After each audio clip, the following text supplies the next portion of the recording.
First of all, I just want to thank Jonathan and Brooklyn for Peace for organizing this event, and to say that in Charlotte, up in Boston, we were struggling against that same nuclear-armed fleet, the battleship Iowa and its nuclear-armed cruise missiles. Before I start, I just want to say that my talk is going to be kind of a tough one. It's not sweet, it's only so uplifting. But I want to say two things. One, just in terms of Megan Rice and the question of will. Simply to say that when I was growing up, I'm Jewish and born in '46. And the lessons that I was taught by my parents was never again to anyone, and never to participate in the crimes of silence, never to turn away from injustice, things that are being done that are wrong, and that there's a very direct relationship between intellectual integrity and who lives and who dies and how. And, you know, it's very easy from this stage to say, oh yeah, well, the Holocaust was bad, it shouldn't have happened. But the question is, what do we expect people to do? I'm very privileged after the Vietnam War to be living and working in Europe, and had the privilege of working with a number of people who were involved in both the nonviolent and the violent resistance to the Nazi occupations. And those were people who had the moral will to respond to crime against comprehension. And simply to say is we're talking about the dangers of nuclear weapons, the dangers of nuclear power plants, which are deeply interrelated. In many ways, we're dealing with the same thing. And the question comes down to, ultimately, what is it that we'll do? Because my talk is tough, I want to start with a kind of a hopeful note.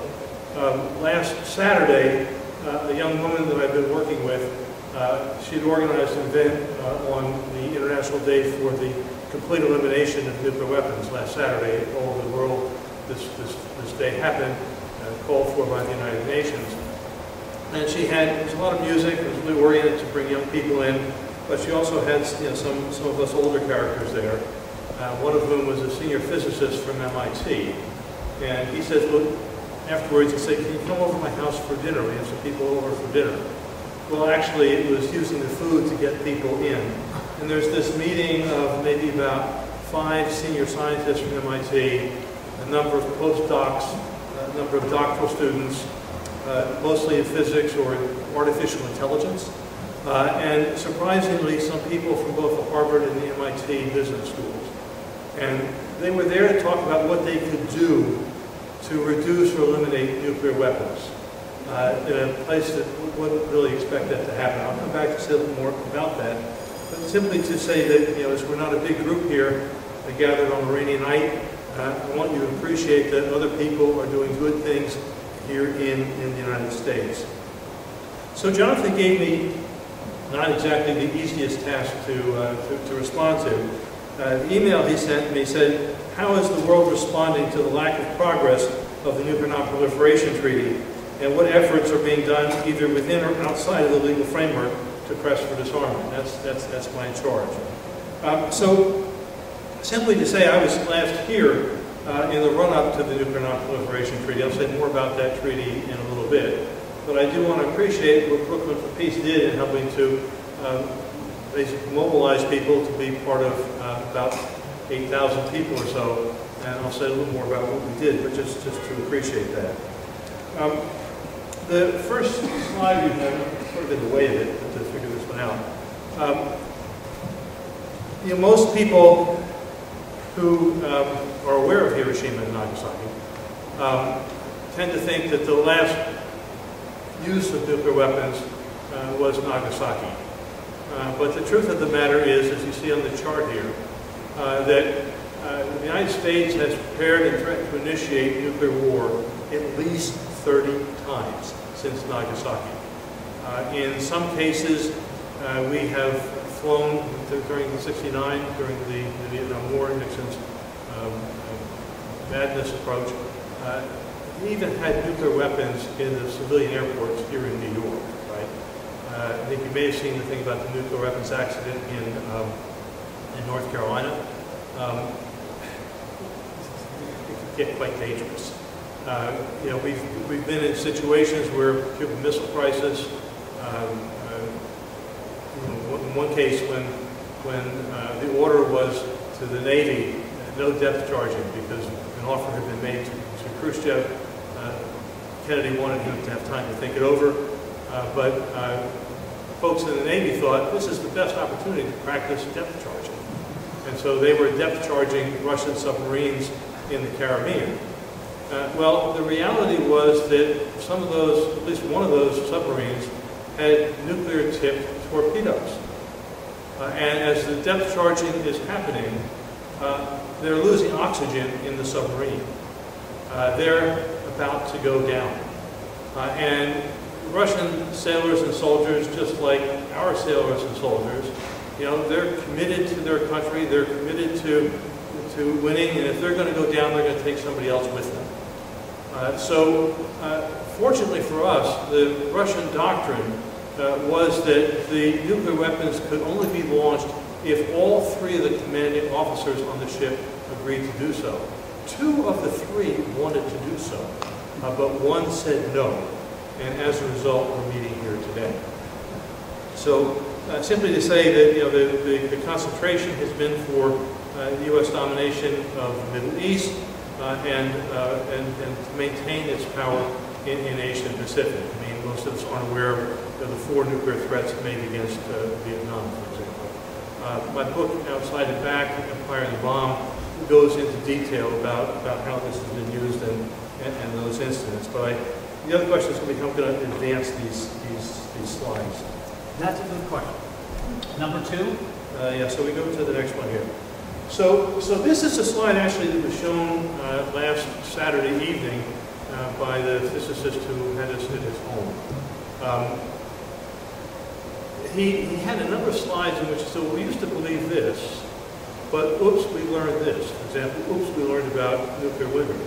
Or oops, we learned that it only takes 50 to 100 to create global cooling, which in turn would lead to famine across the northern hemisphere, which in turn would lead to the death by famine of about 2 billion people, right?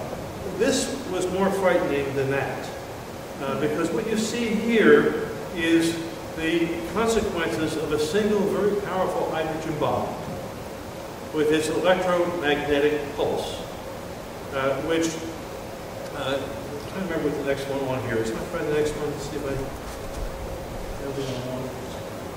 Yes. So it would shut down all of the electricity in the United States, destroy the grids, right? Now think about how water comes into your home. Water is powered by electricity. We can't go without water for about 3 days, right? This is actually a picture of nuclear fuel rods in storage. They're cooled by water. Now, if they'll have constant supplies of water, as Tim will tell you in considerable detail, the water will evaporate, and you will have radiation. You know, think in terms of Fukushima. Think in terms of Indian Point being very close by here. So the danger is enormous. I'm going to keep you busy here, Jonathan. I'm sorry. That's okay. So you'll do the next one here. Yeah, so just to explain what the Nuclear Non-Proliferation Treaty is, remember my mandate was to talk about what we do in the wake of the review conference. And some of you were here in the spring, so this is repetition for you, so I apologize. But simply to say that, to my mind, the NPT is one of the 3 most significant treaties of the 20th century. And it's a fundamental deal, and it has a very serious flaw. The fundamental deal is, and most people think this is the totality of the treaty, is that non-nuclear weapon states say, we won't get nuclear weapons forever. We won't possess them. We're not going to become nuclear powers. In exchange, they got 2 things. On the one hand, the nuclear powers said, we will engage in good faith negotiations to completely eliminate our nuclear arsenals. This was 40 years ago, and the negotiations had yet to start. The second, and the fundamental flaw, was that it also gave the non-nuclear weapon states the inalienable right to produce nuclear power for peaceful purposes. something that the Iranians have been telling us for quite some time.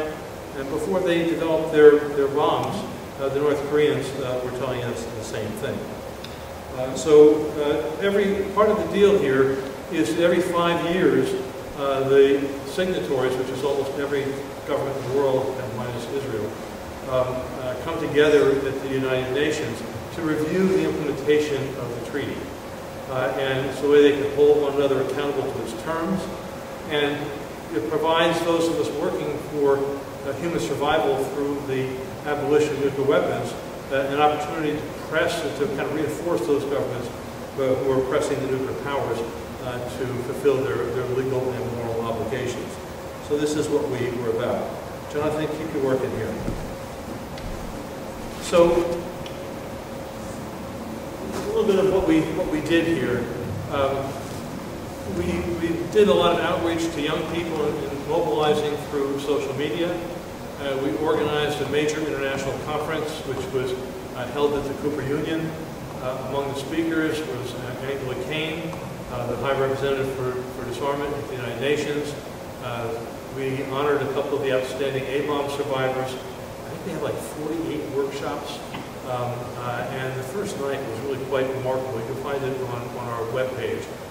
We went very, very deep, including Native Americans from Native American Manny Pino from Arizona, who works with Native Americans who are suffering and dying from uranium mining here in the United States. We had a major rally in Union Square. We marched up 3rd Avenue to Dag Hammarskjöld Plaza, where we delivered 8 million petition signatures calling for abolition to the High Representative for Disarmament and the President of the Review Conference, the ambassador from Algeria. Our demand was very simple: implement Article 6. It's about time. In my organization, we're held accountable. They give us money to do things, and so what did it achieve? And one thing we could say was that in the first days of the review conference, both Angela Kane and Ambassador Faruqi instructed the assembled diplomats from around the world that our demonstrations, our petition signatures, represented the expectations and demands of civil society around the world. So at least we made ourselves heard and felt within. I think you can maybe even do 2 if you come to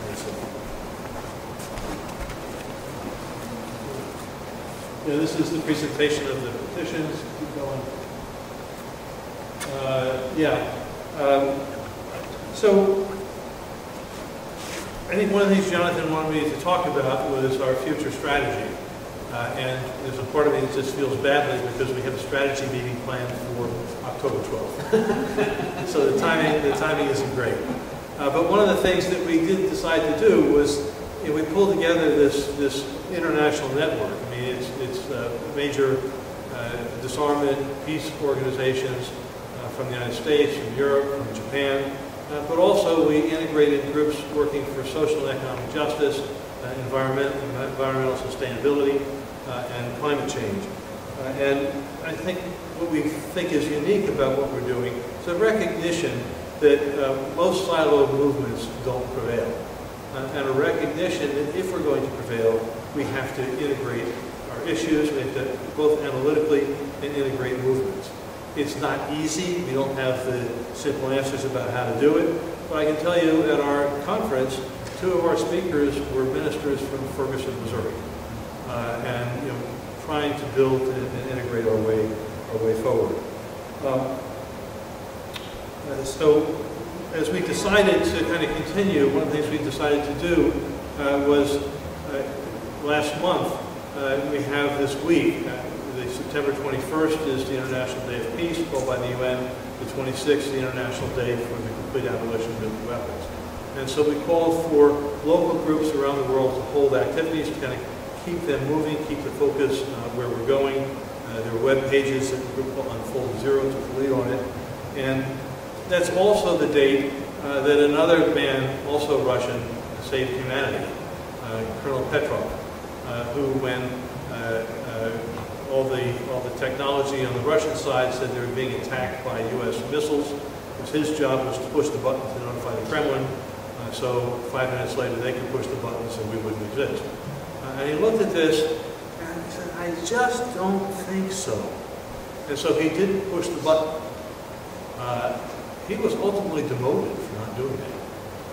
But again, we're alive. And so Colonel Petrov is the man whose name should be in the household. So there were showings of films around the world honoring the man who saved humanity. So on to the next slide. So I want to say a little bit about the outcomes of the review conference. It lasted for a month. The first 2 weeks are basically taken up with speeches, governments saying this is what we want, this is what we want, this is not what we want. Meanwhile, a lot of NGOs are meeting in the halls of the UN. And probably the best speech in that period of time was by the South African ambassador, who was just very clear that humanity's survival is at risk, and Article 6 needs to be implemented. You can find these on the web without great difficulty. Then you have these negotiations in different committees to pull together a statement, a draft statement. And you can imagine the negotiations are pretty tough. The majority of the world's nations wanted a draft that required the nuclear powers to begin the negotiations to fulfill Article 6. And the nuclear powers dug in their heels and resisted every step of the way.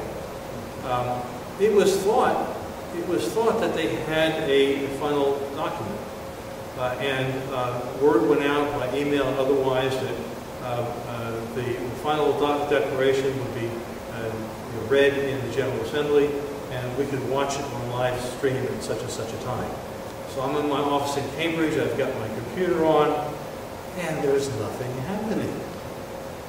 It's delayed. There's nothing happening. Well, the United States, Canada, and Britain forced the international conference into failure. Why did they do that? They had already really limited the content of the draft.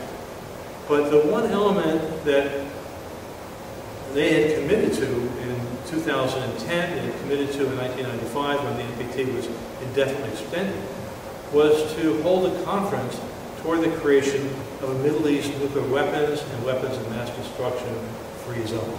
You've got nuclear weapons free zones in Latin America, in Africa, Southeast Asia. The United States is trying to keep Iran from getting nuclear weapons, but Israel, bless it, and domestic politics here.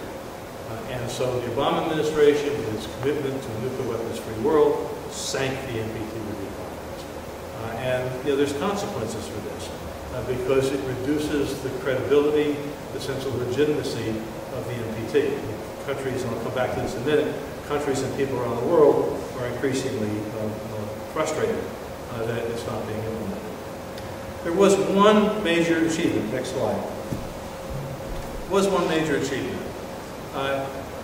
Earlier in the year in Vienna, there was a conference that brought together, I think, about 158 governments called the International Conference on the Human Impacts of Nuclear Weapons. And at that meeting, as it closed, the Austrian government put forward what they call the Austrian Pledge. And I'll read portions of it. What happened during the NPT review was that the gap and the distance between the non-nuclear weapon states and the nuclear powers widened. The nuclear powers became more isolated. And so 117 governments around the world have signed the humanitarian pledge. Just read two of its paragraphs. We call on all states parties to the NPT to renew their commitment to the urgent and full implementation of the existing obligations under Article 6, and to this end to identify and pursue effective measures to fulfill the legal gap for the prohibition and elimination of nuclear weapons, and we pledge to cooperate with all stakeholders to achieve this goal. And then goes on. We pledge, this is states, governments, we pledge to cooperate with all relevant stakeholders, states, international organizations, the International Red Cross and Red Crescent movements, parliamentarians and civil society, in efforts to stigmatize, prohibit, and eliminate nuclear weapons in light of their unacceptable human consequences and associated risks. I mean, one of the things that many of us complain about is this story is not covered in the media, that story is not covered in the media. One of the things we don't understand is how isolated the United States, and to a lesser degree other nuclear powers, are in the international community when it comes to nuclear weapons. But the trick is they've got the guns. And they, as you saw the list of the number of times the United States has prepared the threat to initiate nuclear war. Every other nuclear power has done so at least once. And they don't want to give up that position of power and privilege, and that is the challenge before us. Next slide. Sure. Get your exercise in now. Yeah.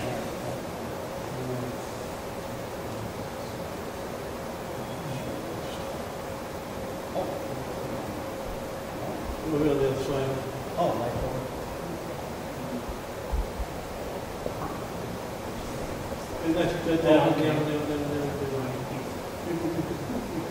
You can also put on a slideshow.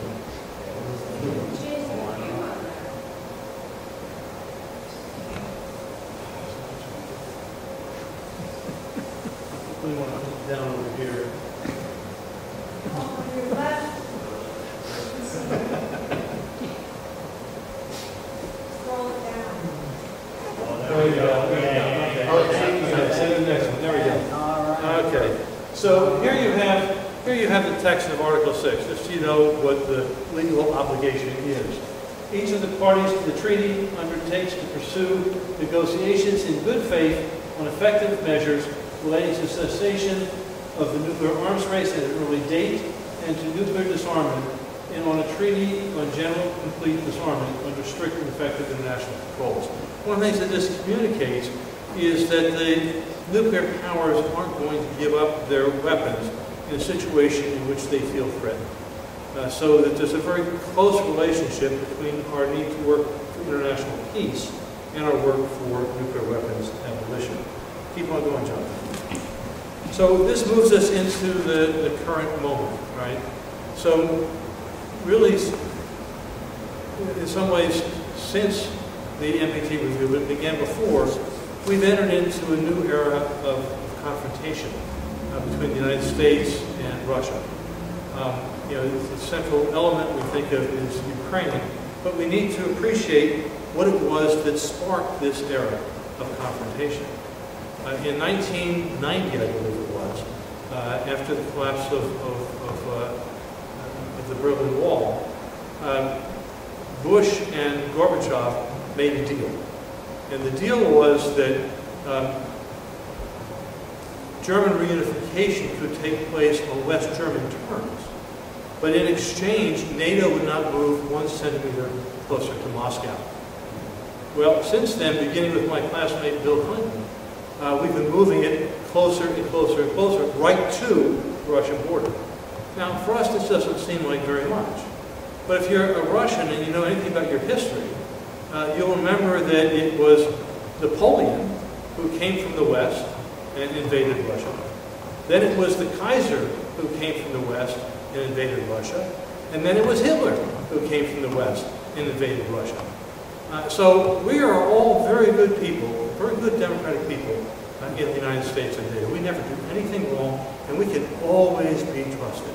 And the Russians know that this isn't true. So this is, and the other element you've got going here is that, especially in the wake of the Russian economic collapse, the United States has vast military superiority over Russia in terms of conventional weapons, in terms of high-tech weapons, in terms of space weapons. We've got the NATO expansion. So the Russian elite feels themselves under siege. And in this circumstance, what they've done is to say, okay, we will increase our reliance on our nuclear arsenal in order to maintain our independence and our relative power. So while the United States is spending $1 trillion to modernize its entire nuclear arsenal and all of its delivery systems over the next 30 years, $1 trillion, the Russians are replacing all of their intercontinental ballistic missiles. we're in a new arms race. Next. So this is Ukraine, and again here it's intense. This is one of those situations where there's no good side. The government the U.S. helped put in power is incredibly corrupt, as is the government in eastern Ukraine that the Russians are backing. There's a really good book called Borderlands by Anna Reid, which will give you the history of Ukraine. And it's mostly a flat plain. For a period of time, all of Ukraine was controlled by Lithuania. Long histories of Polish domination. Of course, the Russians trace the origin of the Russian state to Kiev. You have divisions there between, in the east, Russian Orthodox, in the west, Catholics. In the east, people oriented toward Russia, in the west, toward Poland in the west. And the economy, especially in the east, tied to Russia. So this is a very troubled and dynamic area. The United States has been trying to bring Ukraine into NATO.